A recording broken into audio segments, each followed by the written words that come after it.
Jeremy, I'm going to take this to you because I know you work firsthand with a lot of these people, kind of hand in hand on helping them. But one of the topics we've been exploring a lot internally is, as IT departments, as we turn to these end users that are now home, that increasingly are working on their own personal devices, unfortunately, but also now responsible for securing their own workplaces or their remote learning places for their children.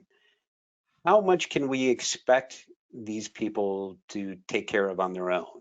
And I'll look for your feedback on this, Jeremy. The numbers I saw recently, I was talking to a gentleman out in California who did some home security assessments and found that 90% of the routers in the homes he evaluated all had the default password from the ISP when the ISP installed the router. So my fear is we've handed off these checklists of here's what we want you to do as a responsible employee from home, but it's not necessarily happening. And it may be because they don't know how or don't feel comfortable. I don't know. What do you think, Jeremy? I really feel for the employees. Their, their profession, that their thing that they're good at is probably not IT. And so as an employer, they're being asked to learn this different skill set. And so a lot of people just don't have that skill set. And that's not their fault, but they are going to have to ask for help. And that's where somebody like me comes in and helps them. So there are resources out there. Obviously, Alex mentioned his blog, but it's going to take some time for people to gain the skills to, if they want to do this themselves, to really secure their networks at home. I think you're right. And I think it's one of those things we haven't really figured out as a community is how will we support these employees? Many of these IT departments are overwhelmed as it is trying to get the company to, or the organization to where they're at. But now, let's start to unpack this a bit. It's not only how do we communicate this and how do we assist, but Nicole, there's even HR issues here. I know you've got some legal background, but when we start talking about an IT department potentially remoting into personal devices at home to offer support, there's issues of privacy and everything else that need to be factored in that I don't think we've really dealt with yet. Is that fair to say? 100%, absolutely. And yeah, it's that support piece and some of the other requests, like for some of the people that are working at home, for other devices, printers, fax machines. And so from a protected health information perspective, we don't really allow those things. And we've kind of had to say, well, if that you need that to do your job, you're probably going to have to come back into the office. And, of course, we're doing everything as safely as possible, but absolutely, there's so many other considerations that we haven't even, I don't think we've scratched the surface on. Yeah, Nicole, to your point, I was updating our policy on document destruction, and we follow a NIST standard on that. And I was like, there's no one, including myself, that will buy a shredder that is going to conform to, the size of little pieces. And in my mind, shredder was not high on my list of personal devices to have. But it's just an example of printers and shredders and all these other devices. I don't think corporations have figured out how to even think through that and what's acceptable for the employee. Absolutely. Perfect example. And I love throwing around these anecdotes I've got. So if you get bored with them, I apologize. But was talking to a gentleman who was an IT director for a school district out in New Hampshire. And he said he came across a situation where multiple parents were getting these weird ransomware demands. And he traced it back to a common brand of router that all these families were using. So he decided to send out an email notice to the district saying, district-wide, if you have this router, here are the steps to take to go ahead and update that router and bring up to date the firmware. The response he got was twofold. Was one, I don't have time, I don't have an interest in doing this, but if this is required for my child to learn, I tell you what I'm gonna do. I'm gonna go out and just buy a new router and I'm gonna build a school district. So that's the other thing to consider as we think about the expectations we have of these employees and these parents at home.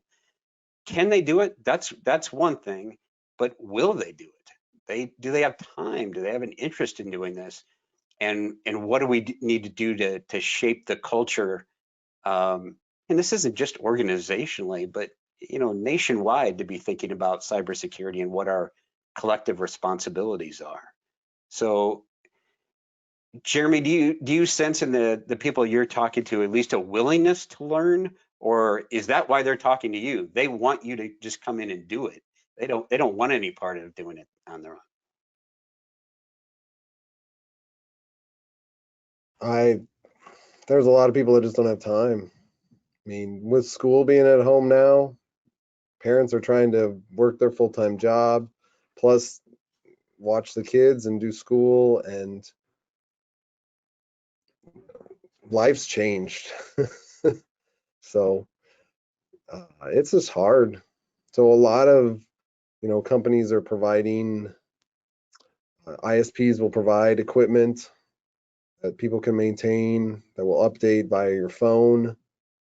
Like you said, going and replacing their equipment, whatever people are used to. We're all used to having a device and using apps.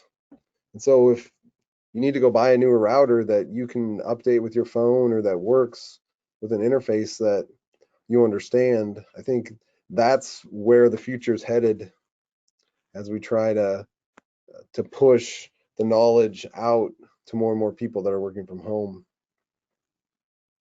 So, Alex, it sounds like from the way you spoke of your business continuity plan and how effective that was, is it safe to say that the culture of cybersecurity is not something that you've had to really work to move beyond IT? It is, at least for your company and your organization, you feel it company-wide. It's not just, hey, it's an IT problem.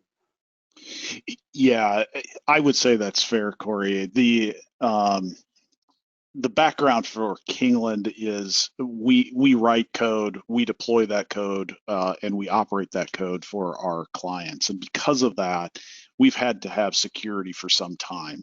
And so we do have a cultural inculcation of that security mindset. Now, does that mean when I, as the chief security officer, put out another policy, it is welcomed with open arms? No, it is not. People are people. And so change management is still real, and so on. But I do have a good base. I feel blessed about that. The biggest challenge to me for the people I work with isn't skill, because a lot of them are software engineers.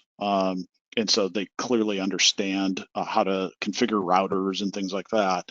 But I'll have two problems. One, they're a little too smart sometimes, and they'll actually go around security things. But more often than not, it's just a time issue. I'm with Jeremy on this one, that lives seem to become more complex.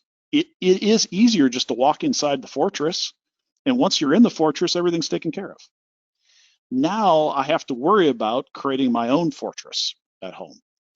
And as security professionals, I mean, we've spent lifetimes working on making sure that it's a very strong fortress.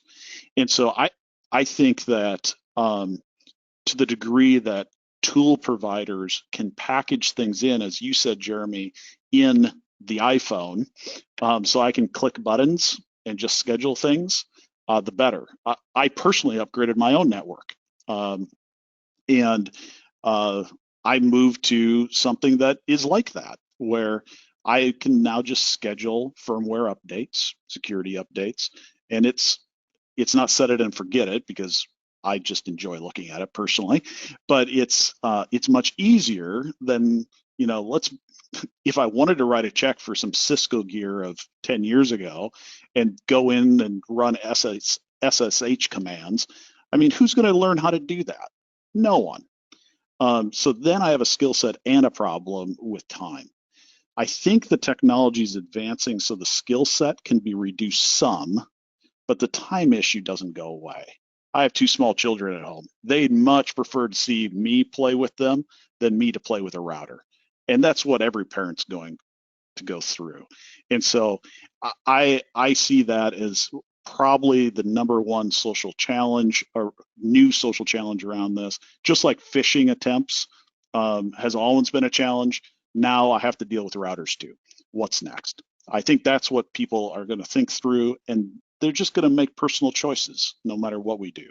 And so as a company, we have to figure out to what degree are we willing to invest to extend the fortress and find ways to secure the endpoints, secure the communication channels, knowing full well that we won't be able to do it all, but we'll be able to reduce the threat surface, knowing that our employees aren't going to just naturally do it themselves. And so that's the balance that I see occurring here in spades.